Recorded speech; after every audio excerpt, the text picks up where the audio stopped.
My husband left me yesterday. Am I getting too old? She said, standing in my workshop with tears threatening to fall.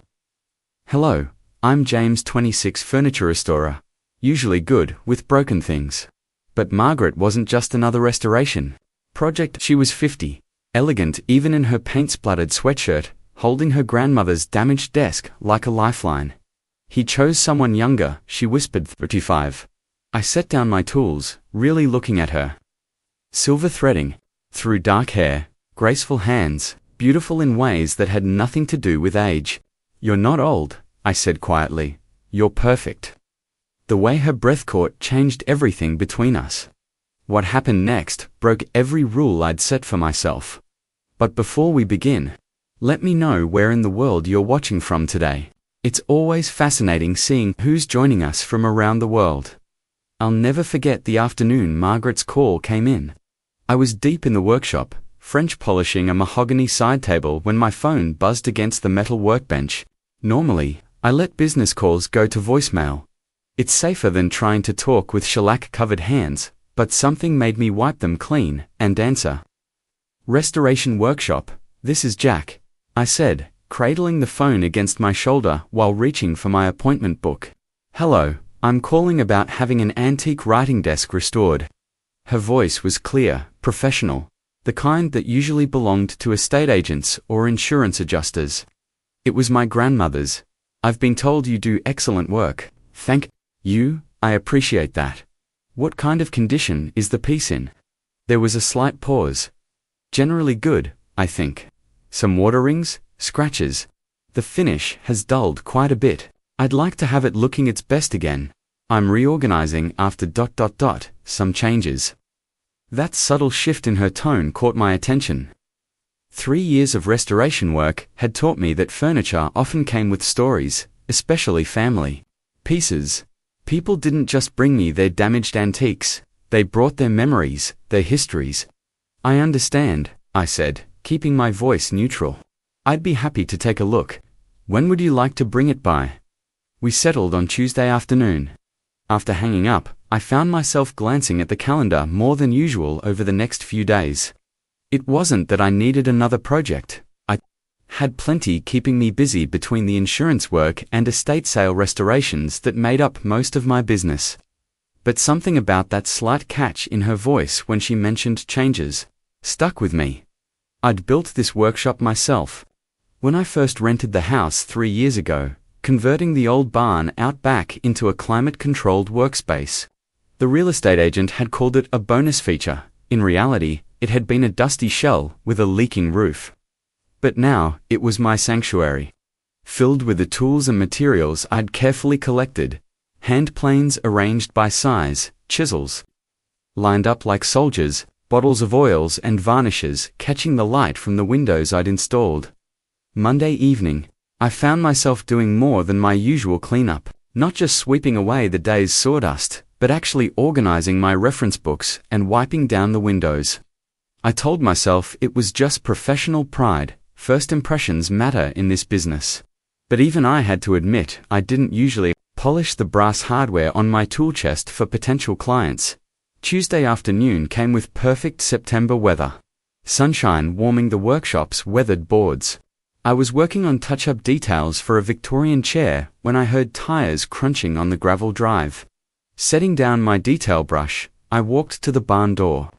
Squinting slightly in the autumn light, a silver Mercedes was pulling up sunlight, glancing off its immaculate finish. It parked precisely between the faded white lines I'd painted when I first set up shop.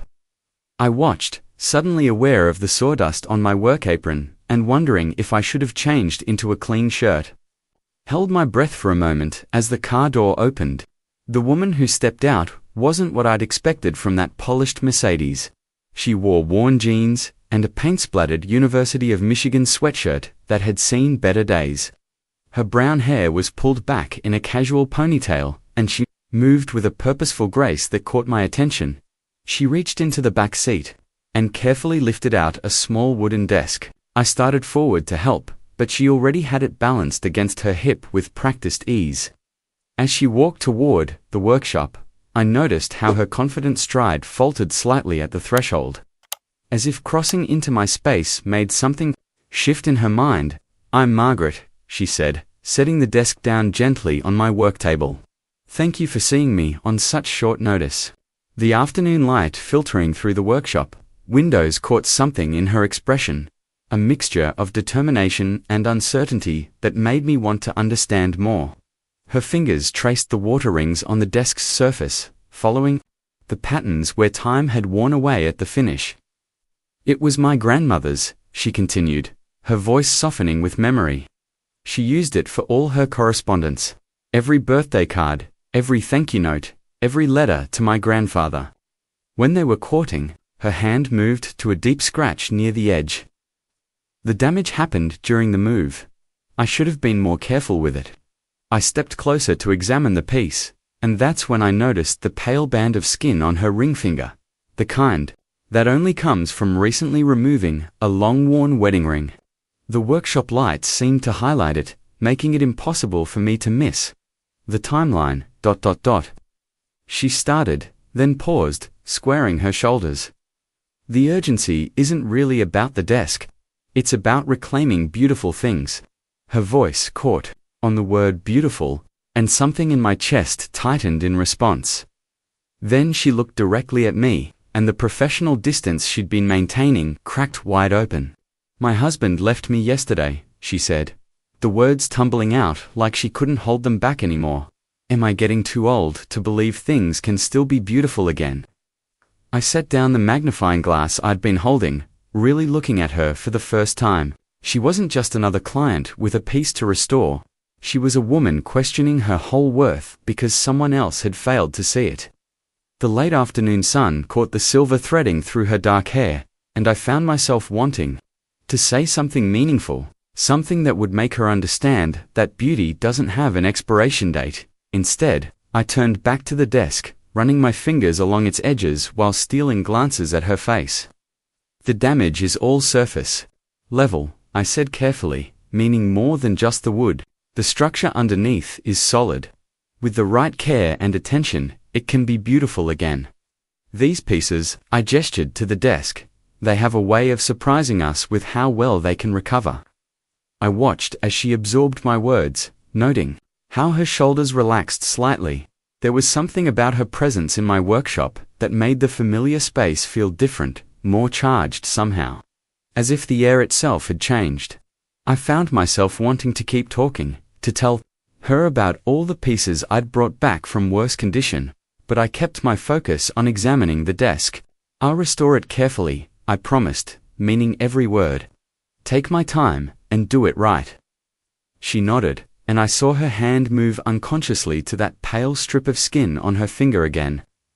The workshop lights caught the gesture, and for a moment, we both pretended not to notice. The next morning, I found myself approaching Margaret's desk differently than my usual projects. Each scratch and water ring seemed to tell a story beyond mere damage. I laid out my assessment tools with extra care, calibers, moisture meters, various lights, to check the depth of the veneer damage. Something about knowing this piece needed to be perfect made me double-check everything. 3 days into my initial assessment, my phone buzzed. Margaret's name lit up the screen, and I wiped my hands carefully before answering. "I know it's only been a few days," she started, almost apologetically. "And you said 2 weeks, but I was wondering how it's going." "Actually, I've been making good progress documenting the condition," I said, looking at the desk where it sat. "In my examination area. You're welcome to stop by any time if you'd like to see." The words left my mouth before I could consider how eager they might sound, and I felt my face warm slightly. Really, there was a lightness in her voice I hadn't heard before. "I might take you up on that." Later that afternoon, I heard the familiar crunch of tires on gravel. Margaret appeared in the workshop doorway holding 2 coffee cups from Anthology Coffee, the expensive roaster downtown. "I accidentally ordered 2, she said, though something in her slight smile suggested otherwise. "I thought you might help me not waste one." The rich coffee aroma filled my workshop as I accepted the cup, and I found myself wanting to show her what I'd discovered about her grandmother's desk. "Want to see something interesting?" I asked, leading her to where I'd partially dismantled one corner. "These are the original dovetail joints," I explained, pointing to where the drawer connected to its face. "They're hand-cut, you can see the slight variations here." I traced the joint with my finger, and she leaned in closer. "The craftsmanship is incredible," she said, her eyes lighting up. "It reminds me of some pieces I've documented for my research." She paused, then added, "I teach architectural history at the university. Historical construction methods are kind of my thing." Watching her examine the joinery, I saw how her whole demeanor changed when talking about her work. Her hands moved expressively as she explained different historical woodworking techniques, and I found myself drawn into her enthusiasm. That first visit set a pattern. She started appearing every few days, always with 2 cups of coffee, always. Around 2 in the afternoon, I began timing my lunch breaks for that hour, though I tried not to admit to myself I was doing it. Deliberately, our conversations evolved naturally from the desk to our own histories. I told her about my engineering degree and how I'd found more satisfaction in restoration work than in my corporate job. She shared stories about her research trips to document historical buildings, her voice growing animated when describing architectural details most people would miss. "It's not just about preserving old things," she said one afternoon, watching me carefully clean decades of grime from her grandmother's desk. "It's about understanding why they matter, why they were beautiful to begin with." I nodded, recognizing the same philosophy that drove my own work. "Every piece has a story," I said, "hidden under layers of time and wear." Each visit stretched a little longer than the last. What started as quick progress checks became hour-long conversations. Our coffee cups long empty as we discussed everything from historical crafting methods to why we both felt drawn to working with our hands. The workshop, usually my private space, began to feel different during her visits. The afternoon light would catch the dust motes floating around us, and sometimes our conversations would lull into comfortable silences as I worked, and she watched. I found myself looking forward to the sound of her car on the gravel, the way she'd appear in the doorway with those 2 coffee cups, the small rituals we were creating without really meaning to. Looking back now, I can see how those afternoon visits were changing something between us, slowly and surely, as the careful restoration of her grandmother's desk. But in those moments, we were just 2 people, sharing coffee and conversation, finding unexpected connection over beautiful things that needed care to shine again. I started noticing changes in my routine as Margaret's visits became regular. My usual workshop attire of whatever was clean and sturdy got more selective. I found myself reaching for the better work shirts, the ones without paint stains or worn elbows. Each morning, I'd reorganize tools that were already organized, sweep floors that were already clean. It was her 6th visit when everything shifted. She'd brought our usual coffee, and I was showing her the progress on the brass hardware cleaning when her attention drifted to the corner of the workshop. "That armoire is gorgeous," she said, walking over to the Victorian piece that had been gathering dust for weeks. "The carving detail is incredible." Her fingers traced the intricate patterns on the dark wood. "It's been a bit of an obstacle, actually," I admitted, joining her. "I need to move it to get to some supplies behind it, but haven't gotten around to it." "Well, let's move it now." She set her coffee down decisively. "Margaret, it's incredibly heavy. I'm stronger than I look," she cut in, already positioning herself on one side. "And you need access to your supplies. Come on." I hesitated, but she had that determined look I was starting to recognize. "All right," I conceded, moving to the opposite side. "But we'll need to lift from the bottom, where the wood is strongest." "On 3s," she suggested, and I nodded. Double quotes, 1, 2. We both reached for the carved edge at the same moment.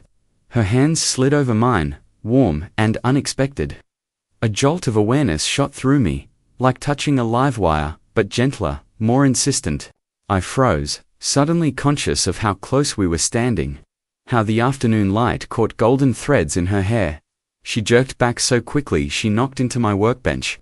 A tin of furniture wax tipped over, thick golden liquid spreading across the surface, like honey. "Oh no," she exclaimed, but then something unexpected happened. She laughed a real laugh that seemed to bubble up from somewhere deep and unguarded. It transformed her whole face, erasing the careful composure she usually wore. In that moment, she looked impossibly young, almost girlish.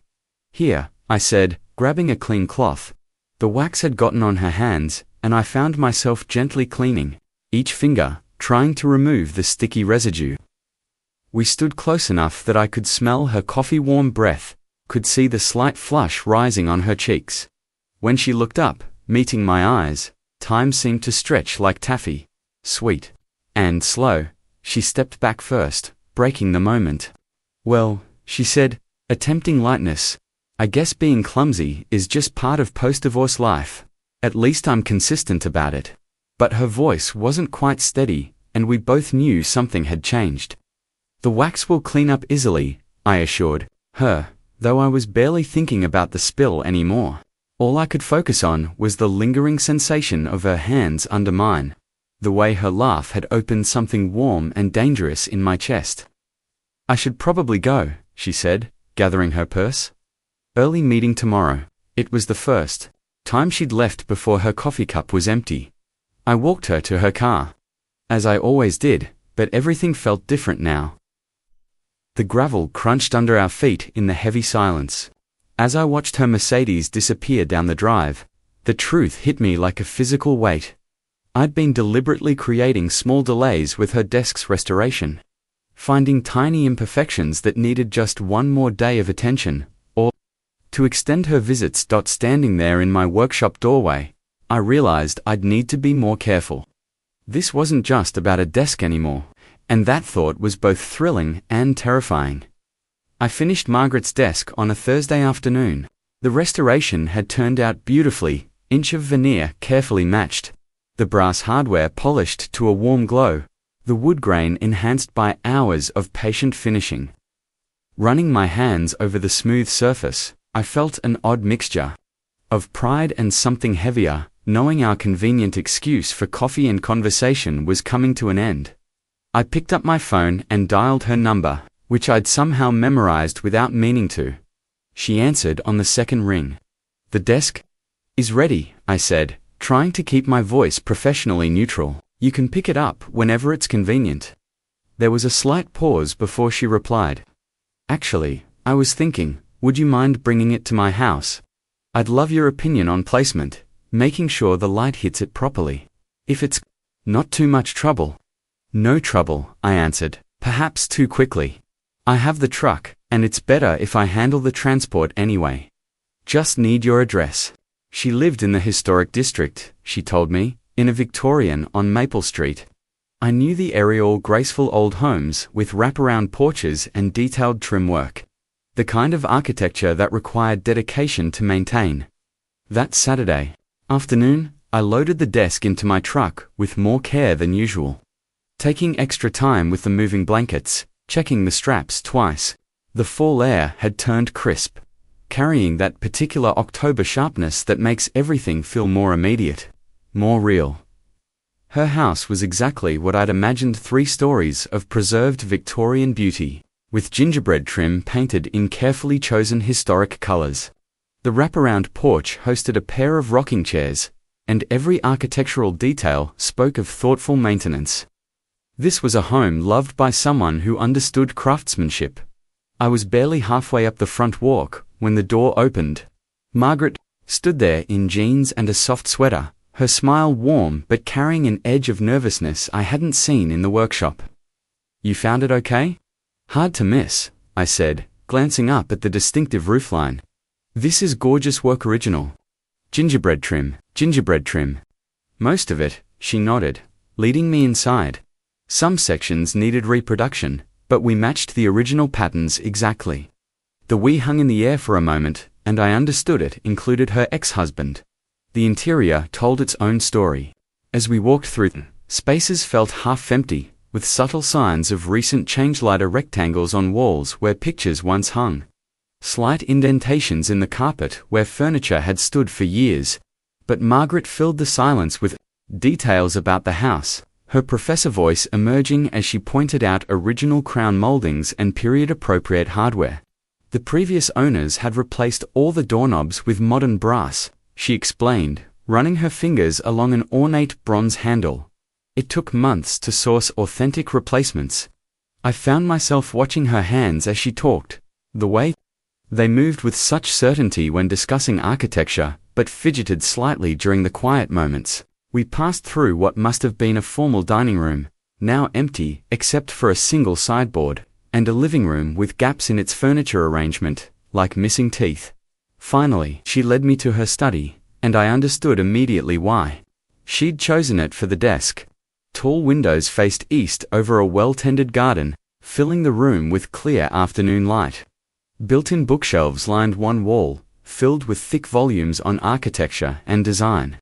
A drafting table stood in one corner, covered with detailed drawings. This room felt different from the others, fully inhabited, purposeful, entirely hers. I could see why she wanted to add her grandmother's desk here. It wasn't just about furniture, placement. She was building something new in this space, piece by piece. I thought maybe here, she said, gesturing to a spot near the windows. But I'd love your opinion on the light exposure. Her voice carried a question that seemed larger than furniture placement, though I couldn't quite name it. Standing in her personal space, surrounded by evidence of both her professional expertise and recent personal upheaval, I felt the dynamic between us shift yet again. We weren't just client and craftsman anymore, but something more complicated. Something still taking shape. I carried the desk in from my truck, and together we positioned it beneath the study window. Margaret stepped back, studying the angle, then moved forward to adjust it a few inches. Let's try it this way, she suggested, and I helped her rotate it slightly clockwise. The afternoon light caught the restored wood, making the grain patterns dance. There, that's perfect. She ran her fingers over the smooth surface, tracing the places where water rings and scratches had been. Her eyes brightened with emotion. I can't believe it. You've brought back everything beautiful about it. Thank you. The beauty was always there, I said softly. Just needed some care to bring it out again. Margaret gave me a long look, then seemed to make a decision. This calls for a celebration. I have a bottle of Malbec I've been saving for something special. Before I could respond, she disappeared down the hall, returning moments later with a bottle and 2 glasses. You really don't have to. I want to, she said firmly, uncorking the wine with practiced ease. Besides, I could use the company. We settled onto a small couch near the desk, the wine rich and velvety between us. Through the windows, the day was shifting toward golden hour, that magical time when everything looks softer, more forgiving. I'm thinking of taking a sabbatical, she said after a while, swirling the wine in her glass. There's this book about Victorian architecture I've always wanted to write. Did my dissertation on adaptive reuse of 19th century industrial spaces, but this would be different. More personal. What's stopping you? She laughed, but it held an edge. Oh, the usual fears. Is it too late? Will anyone care? Plus, there's all these research trips to Europe I'd need to make, trips I kept postponing because Daniel said the timing wasn't right. She took another sip of wine. Turns out the timing was right for him to start over with a 35-year-old marketing executive, though the bitterness in her voice was subtle but clear. As she spoke, I found myself noticing how the late sunlight caught silver threads in her dark hair, turning them to starlight. Her hands moved gracefully as she talked about the buildings she loved, sketching shapes in the air. God, listen to me, she said suddenly, setting down her glass. I must sound so foolish, being hurt by something as simple as numbers, as if age should matter when she stopped, shaking her head. It's not foolish, I said quietly. My ex-wife called my career change a regression. Said leaving engineering for restoration work was throwing away my potential. When someone, you love judges, you like that, ... I traced the rim of my wine glass. It cuts deeper than anything. Margaret turned toward me on the couch, her eyes intent. But you did it anyway. Had to. Some things you know in your bones are right, even when everyone else thinks you're crazy. Yes, she whispered. Exactly that. The space between us on the small couch seemed to shrink as evening shadows began stretching across the floor. I could smell her perfume now, something subtle and warm like amber. She was telling me about a Gothic cathedral in France she'd studied in graduate school. Her voice soft with memory. When she reached for her wineglass at the same moment, I shifted position. Our fingers brushed, and neither of us pulled away immediately. The moment stretched, fragile as spun glass. Through the windows, the last rays of sun painted everything in honey gold light, and I could see every detail of her face, the tiny laugh lines at her eyes, the subtle curve of her mouth, the way she held her breath just slightly, waiting. The room darkened around us as the sun finally slipped away, but neither of us moved to turn on a lamp. The twilight felt like a gentle shield, making everything softer, more permissible. "I should show you something," Margaret said suddenly, her voice carrying a note of enthusiasm that made me smile. She retrieved her laptop from the desk, settling back beside me on the couch. This time, she sat closer, our shoulders touching. "These are from my research trip to Barcelona." The screen's glow illuminated her face as she pulled up a folder of photographs. Her hair brushed against my cheek when she leaned in, sending a shiver through me that I hoped she didn't notice. The scent of her shampoos, something herbal and clean, made it hard to focus on the images she was showing me. "This is Casa Batlló," she explained, scrolling through shots of sinuous stonework and iridescent tiles. Gordy was brilliant at blending organic forms with functionality. "See how the balconies almost look like masks, but they're perfectly proportioned to capture light and air." I made appropriate sounds of appreciation, but in truth, I was lost in the warmth of her shoulder pressed against mine, the way her finger traced patterns on the screen, the subtle catch in her breath when she found a particularly beloved image. Her voice had taken on that professor tone I'd grown to cherish, passionate, knowledgeable, slightly dreamy. "And here's a hidden modernist detail most tourists miss," she continued, zooming in on what looked like an ordinary doorway until she highlighted the intricate metalwork. "The craftsmanship here. Someone spent hours getting these curves exactly right. That's what I love about restoration work like yours, the patience to honor original intent." The comparison warmed me, but before I could respond, she clicked to the next photo. There she was, standing before the soaring spires of the Sagrada Familia. The Margaret in the photo looked radiant, her face lifted toward the cathedral with unconcealed wonder, her whole being radiating confidence and joy. "Oh, ignore that one," she said quickly, starting to click past it. "That was 2 years ago, before everything." "Don't," I said softly, catching her wrist to stop her. "You look beautiful there." I turned toward her, wanting her to understand. "I meant more than just the photo. You look exactly that beautiful now." She looked up at me then, and I realized how close our faces had become. In the dim room, I could see every detail of her expression: surprise, vulnerability, and something else that made my heart race. Time seemed to stop, trapped in the handful of inches between us. "I should probably go," I whispered, not moving. "A muscle, you probably should," she answered, her voice barely audible. But she didn't pull away either. My next words came out before I could think better of them. "Do you want me to?"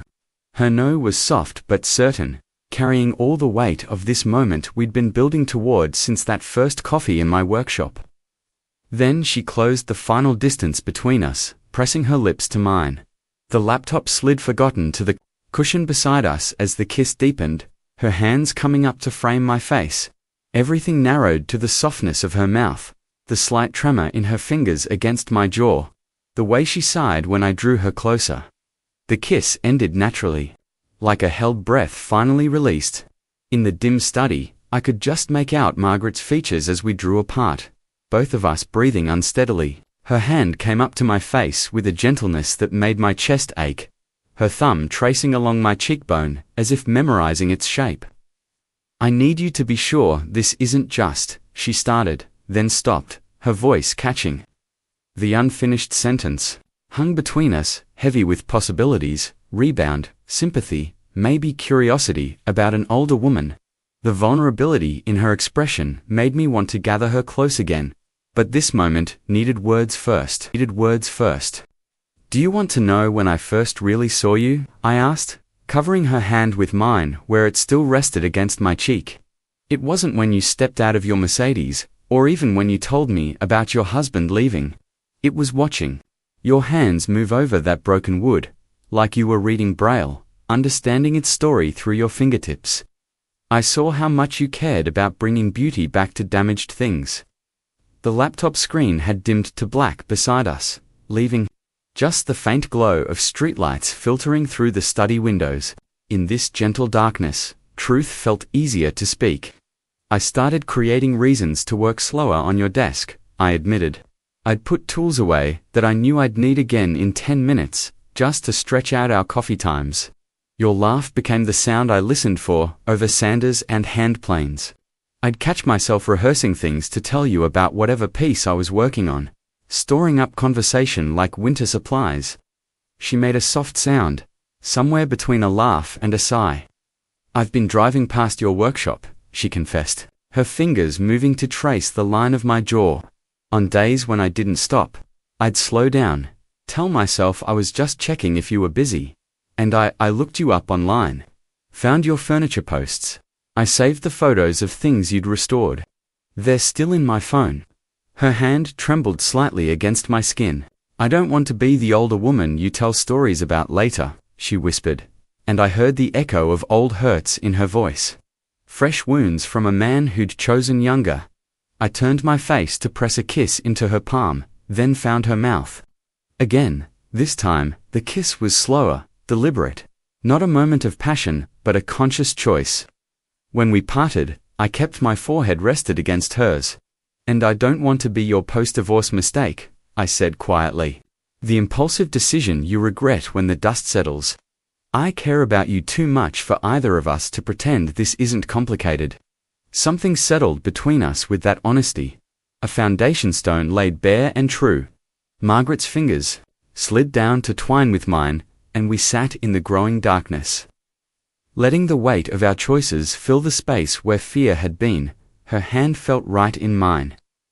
Neither of us speaking for a moment, both understanding that we were stepping into this with our eyes wide open. The evening shadows wrapped around us like a cocoon, and I found myself studying our linked fingers, her elegant artist's hands, my craftsman's calluses, different paths that had somehow led us here.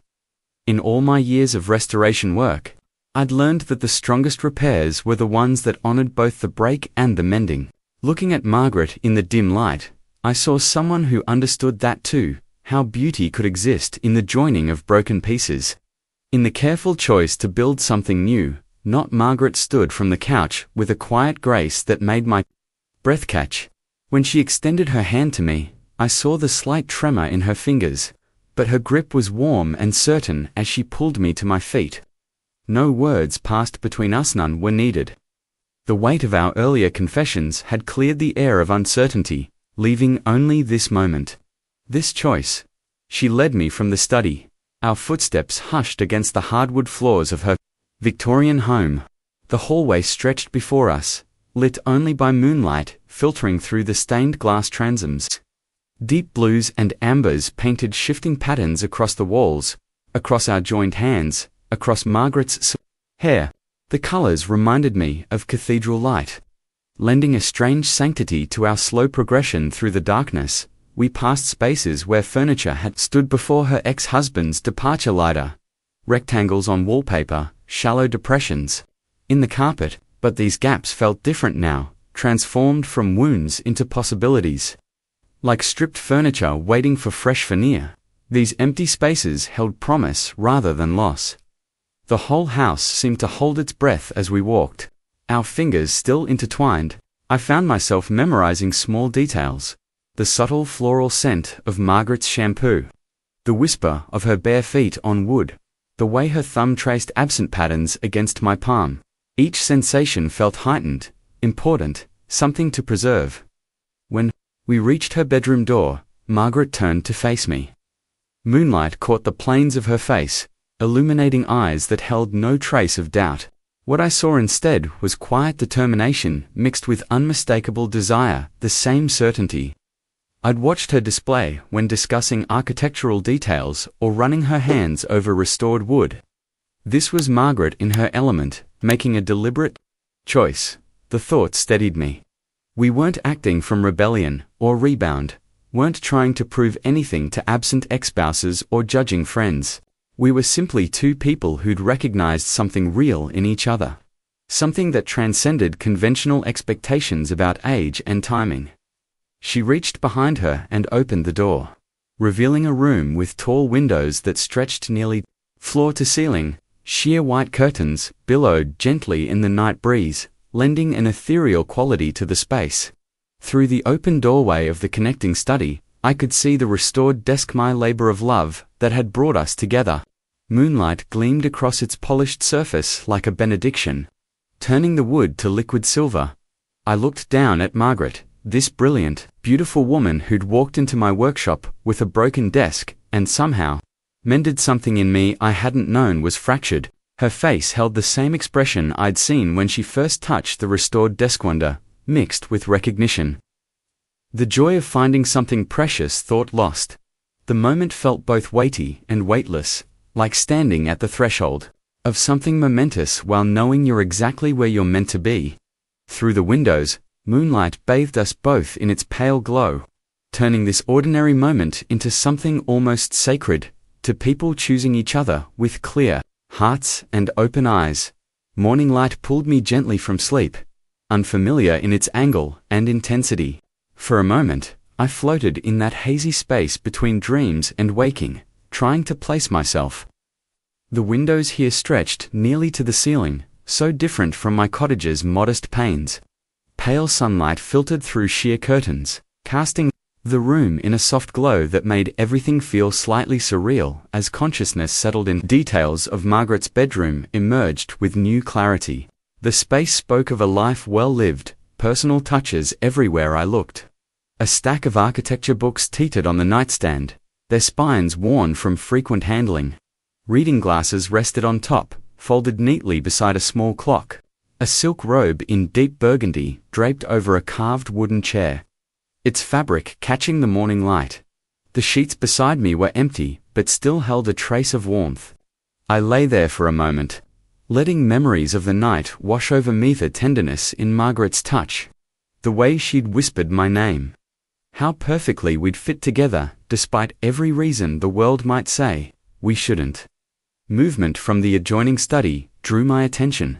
Soft sounds of paper rustling, the quiet scratch of pen on page. I rose, pulling on my jeans, and moved toward the doorway. The sight of her stopped me in my tracks. Margaret sat at the restored desk, backlit by morning sun streaming through the window. She wore my t-shirt, the soft grey cotton falling to mid-thigh.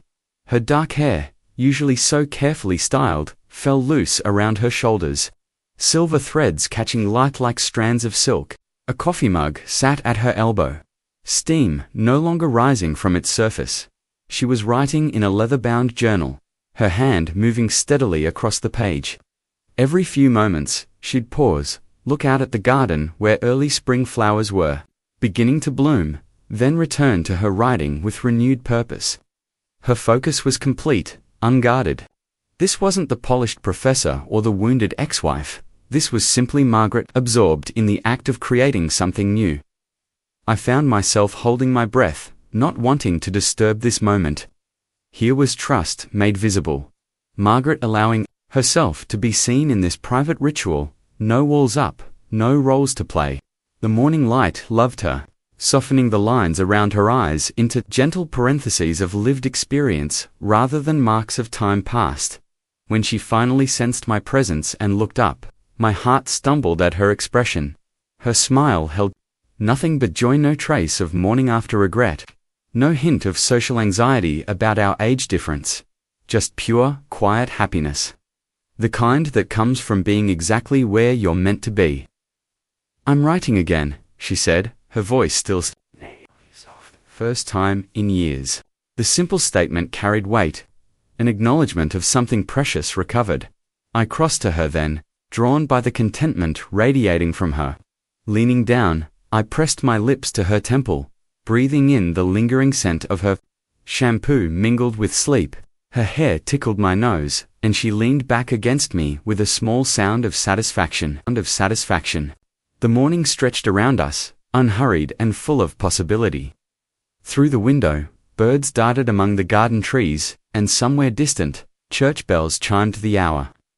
But here, in this sun-filled study, time seemed to pool rather than flow, creating a pocket of peace where nothing existed except this moment, this connection, this promise of something real taking root between us. I watched as Margaret's fingers traced the restored wood of the desk, the same gesture she'd made that first day in my workshop, but now laden with new meaning. What had begun as a simple restoration project had become something far more profound. The mending of broken things. The discovery of beauty in unexpected places. The courage to begin again. I pulled a chair beside Margaret at the desk, careful not to disturb her writing space. She turned the journal slightly toward me, letting me see the neat lines of text flowing across the cream-colored pages. "It's not the architecture book," she said, running her finger down the margin. "Not yet. This is something else I needed to write first." I leaned closer, catching phrases about restoration and renewal, about the hidden beauty in things that carry history in their scars. Her words painted pictures of careful repairs becoming part of an object's story, making it more precious for having been broken and mended. "You're writing about the desk?" I said softly. But we both knew it was about more than that. She nodded, tucking a strand of hair behind her ear. "About restoration in general. About seeing beauty in the process of repair." Her eyes met mine. "About finding value in unexpected places." I touched the corner of the journal page. "May I?" She pushed it toward me, and I read a paragraph about Japanese kintsugi, the art of mending broken pottery with gold, making the repair lines part of the beauty. My chest tightened at the metaphor, at how perfectly it captured what was happening between us. "Let me get you some coffee," she said, standing. The hem of my t-shirt shifted against her thighs as she moved toward the kitchen. I watched her go, still amazed at how natural this felt. How right. She returned with 2 steaming mugs, settling back beside me as morning light strengthened outside. The garden was coming alive with birdsong, and somewhere a neighbor's wind chimes caught a breeze. "We should talk about practical things," Margaret said, wrapping both hands around her mug. "My fall semester starts in 3 weeks. You have the workshop. And there's the age difference," I added, knowing we needed to address it directly. She set her coffee down, turning to face me fully. "I did the math last night while you were sleeping. When you're 46, I'll be 70, I know." I reached for her hand. "Does that scare you?" "Less than it probably should." A small smile played at her lips. "What scares me more is what people will say, my colleagues, your friends. The looks we'll get in restaurants. Like the one I want to take you to, tonight." I squeezed her fingers. "A proper date, somewhere nice, where anyone can see us." Her smile widened. "Are you sure you're ready for that?" "I'm sure about you," I said simply. "The rest is just noise." She leaned forward, kissing me softly. When she pulled back, her expression had shifted to something more playful. "You know, I have another piece that needs restoration. My grandmother's vanity, down in the basement. The mirrors need resilvering, and there's some veneer damage." We both knew it was an unnecessary pretense, but I played along. "Sounds like a challenging project. I'll need to inspect it carefully. Might take weeks, months even." She agreed, eyes twinkling. Then her expression grew more serious. "I want to show you Barcelona. The gaudy buildings, yes, but the hidden places too. The modernist apartments tourists never see. Would you come with me? Maybe next summer. Try to stop me." I brought her hand to my lips, kissing her knuckles. "Though you'll have to teach me some architectural terms first. I can't just keep saying things look really old and fancy." Her laugh filled the sunlit room. "We'll start with basic vocabulary tonight at dinner." Eventually, I had to leave to change clothes and check on the workshop. Margaret walked me to her front door, still wearing my t-shirt, completely unconcerned about what the neighbors might think. In the doorway, She pulled me down for a kiss that was both tender and definitive. A clear statement to anyone watching that this was a choice made with full awareness and zero apologies. "Pick me up at 7, she asked, smoothing my collar. "I bring my notebook for the architecture lessons." She laughed again, the sound following me down her porch steps. I turned back once to see her silhouetted in the doorway, morning light haloing her hair, and thought about restoration, about things becoming more beautiful for having been broken, about love that writes its own rules. Back in my workshop that afternoon, everything looked different. The afternoon light caught dust motes dancing above my workbench, and I noticed how the wood shavings scattered across the floor created patterns like abstract art. This space had always been my refuge from my old engineering life, but now I saw it as something more, a place of transformation. Where damaged things found new life. I ran my hand along a battered sideboard I'd been restoring, feeling the places where time had left its marks. Each scratch and water ring told a story, just like the ones Margaret and I carried. The thought of her made me reach for my phone. I snapped a photo of the sideboard's half-restored surface, where the original mahogany grain was beginning to emerge from beneath years of neglect. Coming back to life, I texted her, adding, "Like some other things I know." Her response came quickly, a simple heart emoji that made me grin like a teenager. I caught my reflection in a mirror I was resilvering, and had to laugh at my own expression. Who would have thought a single emoji could make a grown man this happy? At 6:45, I pulled up to her house in my cleaned-up truck. The porch lights were on, casting warm pools of gold across her Victorian's gingerbread trim. When she opened the door, my breath caught. She wore a deep blue dress that fell just below her knees, simple but elegant, with a silk scarf draped artfully around her shoulders. Silver threads in her dark hair caught the light as she descended the porch stairs, and I couldn't take my eyes off her. "You look beautiful," I said, offering my arm. "You clean up pretty well yourself," she smiled. Touching my tie, the restaurant was one of those historic places downtown, with exposed brick walls and Edison bulbs hanging from iron fixtures. We didn't try to hide what we were to each other. Margaret's hand found mine across the white tablecloth, her thumb tracing patterns on my palm as we talked. I noticed a few sidelong glances from other diners, people, probably doing the mental math, wondering about our age difference, but found I didn't care at all. Over wine and pasta. Margaret told me about her grandmother, the original owner of the desk I'd restored. She scandalized our entire town, she said, eyes bright with admiration. Her first husband died when she was 48, and 2 years later, she married a man 15 years younger. Really? I leaned forward, intrigued by this family history that suddenly felt very relevant. She lived to be 93, Margaret continued, and she used to tell me she never regretted choosing happiness over convention.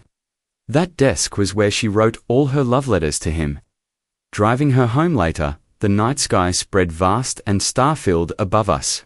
The road wound through tunnels of old oaks, their branches creating patterns against the stars. I thought about restoration, how sometimes the goal isn't to erase all evidence of the past or return something to its original state. Sometimes it's about honoring the history while creating something entirely new from what remains. Margaret's hand rested on my thigh as we drove, warm and sure. Neither of us needed to speak. Like her grandmother before her, she'd chosen happiness over convention. And like the desk that had brought us together, we were creating something beautiful from the pieces of our past lives. If tonight's ending felt right, hit subscribe and share this with one person who needs a gentle story. I'll be here tomorrow with another.